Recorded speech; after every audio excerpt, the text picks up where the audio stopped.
Hey, are you noticing something different about YouTube? I mean, like in the last month. Today's January the 23rd of 2024. And I've been noticing something different about YouTube. Like all these big creators say they're leaving or they're scaling back, but a lot of them are just leaving. So, do you know who I'm talking about? I don't know who half these people are that were mentioned in these recent videos that everybody seems to be doing about how all these big YouTubers are leaving YouTube. And I was like, well, what makes them big? And there's like the food theorist, and he's got a couple other channels called like Game Theory and whatever theory, movie theory, or something like that. And so this is Matt Pat, right? So he's, I guess, been doing this for a long time. And I've watched a couple of his videos over the years, but to me, these people don't seem like they're what YouTube was supposed to be about, right? It's you. You're creating videos for YouTube. These people have major production companies, and they're talking about how everything grew so big, and now they're exhausted. They don't have any time to spend with their family and have a life. And it's like, well, yeah, you're not network TV. What were you doing in the first place? Why all these highly edited videos? You've got writers, producers, directors.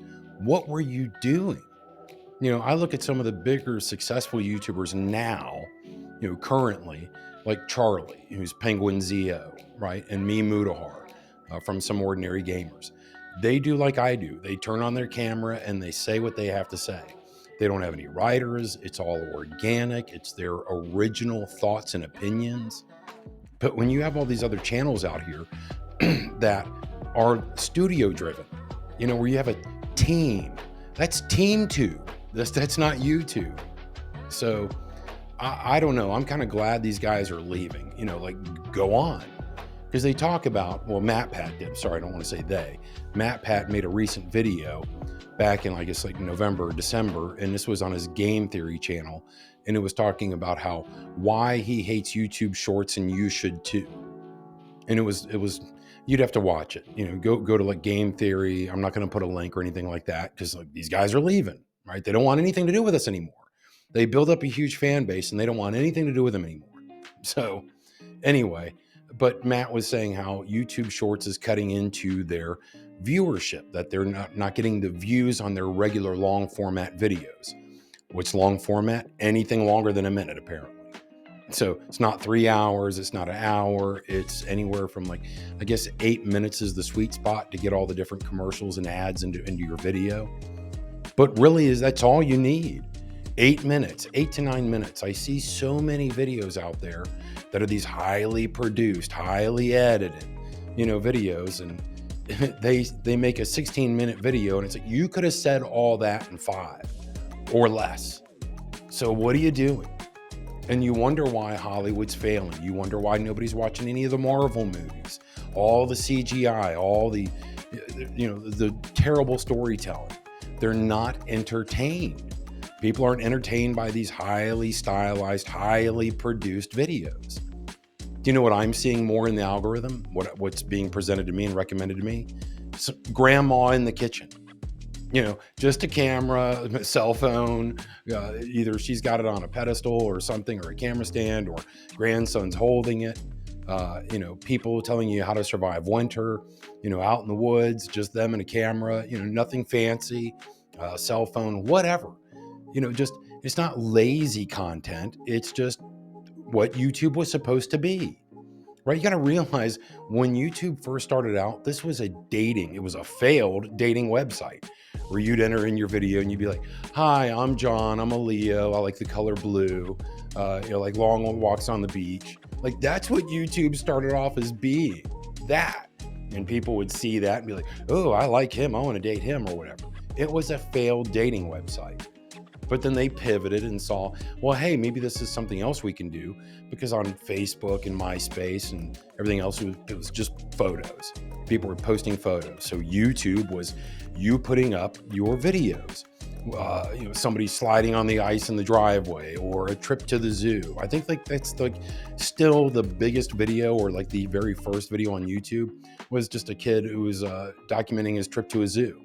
Nothing fancy, no edits, no jump cuts, no jump cuts after every sentence like you see on YouTube now. Like, what are we doing? This was supposed to be like public access that everybody could post on YouTube.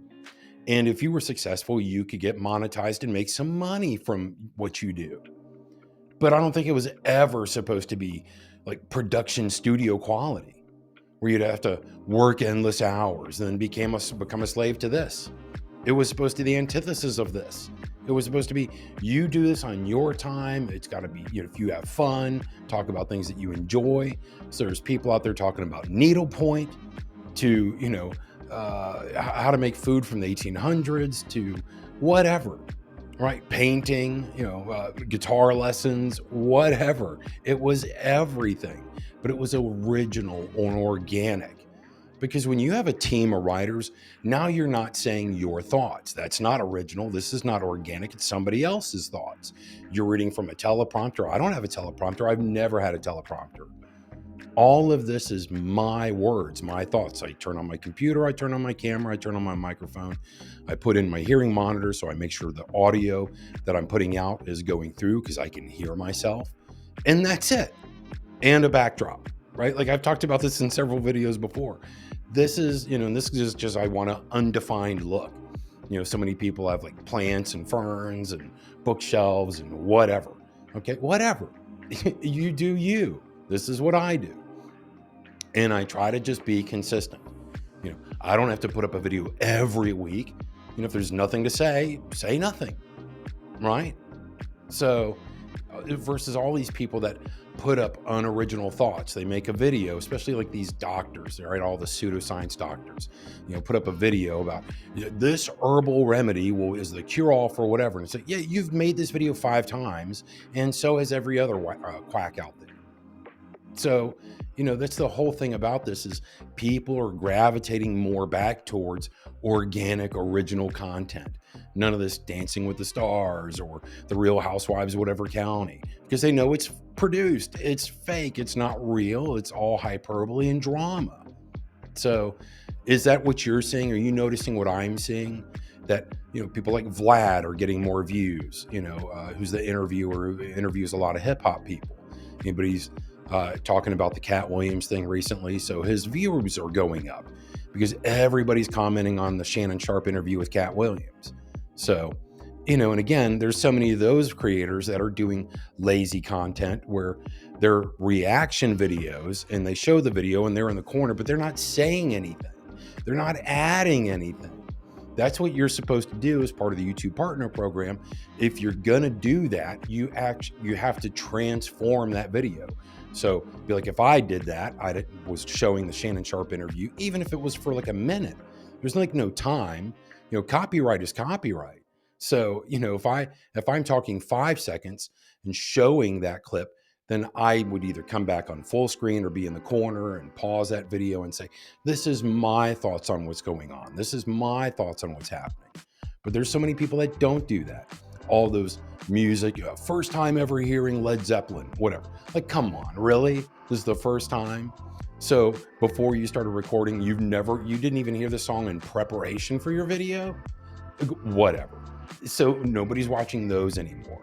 People are watching less and less of the people playing video games, right? It was fun during COVID. We were all locked up and all these channels blew up, right? I started at the end, so I was a day late and $1 short, but I'm trying. So anyway, but I missed that whole bandwagon of people that got their rise on YouTube, right? And they were all the big production studios. Because like I said in one of my other videos about lazy content creation is about how I felt and asked and, did somebody copy one of my videos? Did Legal Eagle copy one of my videos? Because they parrot everything that I say and in the framework that I say it. And I made a video showing that this is what he said, this is what I said. I made my video, a year earlier, and then another video like months earlier before they released theirs.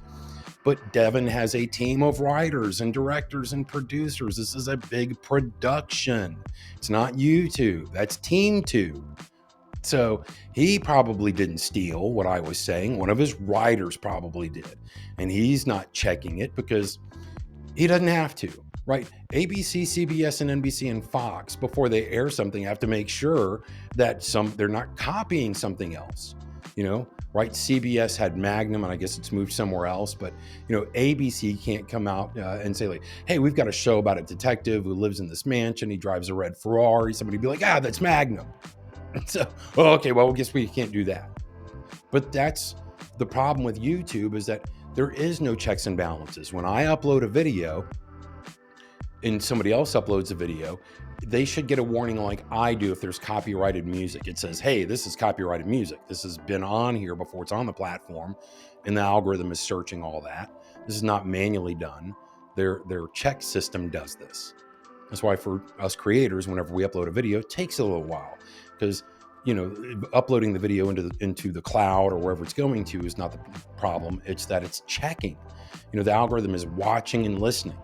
Is there violence? Is there sexual content? Is there whatever on this? And if there's music or something from a movie, it's going to grab that. It's going to say, hey, warning, you might want to edit this out. This is copyrighted music, or you'll make no money from this video, whatever. Or you said something outrageous, whatever it is. But I don't know why it's not capturing if somebody puts up the same thing that we did, right? Where they're like, hey, this is word for word. I couldn't come on here and do George Carlin stand up, and just right now say his jokes and come across as if they're mine, like hoping and praying you didn't see his 1979 special, right? And then you laugh. You're like, oh my God, this guy's a great. Like, no. Joe Rogan or somebody's going to see this and be like, yeah, that guy's a fraud. He completely just stole, George Carlin's bit. So anyway, you kind of get my point. Like, I think I'm seeing that 2024 is going to be a complete change. And because you're the ones who are doing this, are saying, we don't want that anymore. We don't want this high quality. We don't want this high production. We don't want something that seems like it's unoriginal and that it's not organic. You want the more basic stuff. People saying what they want, or what they feel about whatever situation. Because even the news channels I've been looking at, they're dropping in subscribership, they're losing views, sports channels. It's like, I could go to ESPN for this. I don't know why this is on here, right? So this was supposed to be our voice, like our soapbox, or public square. That's what YouTube started off being, and I'm seeing it going back to that now. That it's not about not trying hard. Again, it's not about being lazy. But again, like, I'm running into almost 13 minutes, so I'm going to wrap this up because I don't want to practice what I preach. I don't want to say in 20 minutes what I could have said, in 8 or 9 or 10. So, are you seeing that? Is that what you want? Is that what the experience you're wanting from YouTube? Just original, organic, somebody showing you how to, fix a flat tire, how to, get your car ready for wintertime, some hacks and tricks and things like that. Not from these content farms. You've seen all those, right? Those ones that get billions of views and it's just repurposed stuff that they've gotten from TikTok or whatever else. And these content farms from all over the world that are just making hand over fist money with not even trying. It's never even a person. Or you see these videos where somebody's used the voiceover. There's a system on a lot of our editing software where you don't have to talk. You don't have to be on camera. You can type in what you wanted to say and it'll come up with a fake voice. But then when you watch these videos and you listen, you're like, why did they say that word that way? And it's like, yeah, because that's not their voice. That's somebody being lazy or mysterious, or I don't know why they're hiding themselves. Of course, there are always the channels that are full of nonsense and, like I said, hyperbole and goofiness. So of course they want to hide themselves. They don't want people coming after them. So I stand in front of everything that I say. I believe in everything that I say because I think about it before I'm going to make this video. I've been thinking about this video for weeks. What am I going to say? What's my point I'm trying to prove? And how do I feel about it? And will other people feel the same way? And if they don't, will they tell me?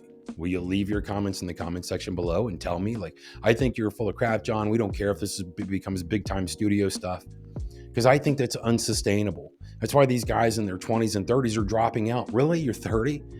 All my years in motorsports, I worked 16 hours a day, 7 days a week. And here I am at 51 years old, and I still have all the time and energy in the world. So if Matt Pat or Tom Scott or any of these people, feel like they don't have enough time in their lives, well, then they have poor time management skills. So I'll just say that. So anyway, do you agree? Is that what you want? Tell me, because you're also telling the algorithm, the more you watch a certain thing, it's going to keep showing you similar things. Hey, if you like that, then you'll like this. So if you're not watching those big production things anymore, it's going to show you more of like, hey, here's how to jar pickles, whatever, here's the right way to bake chicken. I don't know. Are you going to start going towards Adam Ragusa and Ethan Chilovansky, I think is his name? These are just like small food channels. Or are you going to like Food Network watching those videos? And it's like, if you are, then, that's cable TV. What are you doing? So anyway, I don't know. You tell me what your thoughts are, because this is something that I see going into 2024, and that I think there's going to be a shift, all throughout YouTube, that people just want organic content. So I don't know. You tell me. I'll see you next time.